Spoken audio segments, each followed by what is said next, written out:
পুলিশের হাতে আর মারণাস্ত্র থাকবে না বলে জানিয়েছেন স্বরাষ্ট্র উপদেষ্টা মোহাম্মদ জাহাঙ্গীর আলম চৌধুরী। এছাড়া অন্তর্বর্তী সরকারের প্রধান উপদেষ্টার বিশেষ সহকারী অবসরপ্রাপ্ত লেফটেন্যান্ট জেনারেল আব্দুল হাফিজ প্রধান করে র্যাব পুনর্গঠনে 5 সদস্যের কমিটি করা হয়েছে বলেও জানান তিনি।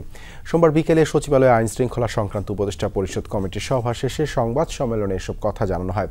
স্বরাষ্ট্র উপদেষ্টা বলেন, সাধারণ অপারেশনে গেলে মারণাস্ত্রের দরকার নেই, তাই পুলিশ মারণাস্ত্র ব্যবহার করতে পারবে না, তাদের কাছে রাইফেল থাকবে।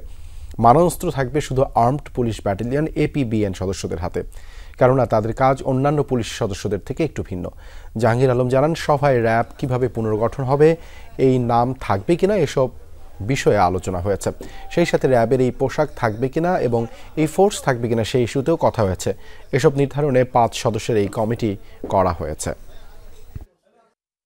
র্যাব এই পুনর্গঠন কিভাবে হবে, এটা এই নামে থাকবে কিনা, এই ড্রেস থাকবে কিনা, বা এই ফোর্স থাকবে কিনা, বা কিভাবে অর্গানাইজ হবে, এই জন্য আমরা একটা কমিটি করে দিয়ে দিচ্ছি। ওইটা একজন উপদেষ্টার নেতৃত্বে একটা কমিটি করে দেওয়া হয়েছে। পুলিশের হাতে যেন আর কোনো মরণাস্ত্র না থাকে, এইগুলি তাদের জমা দিয়ে দিতে হবে।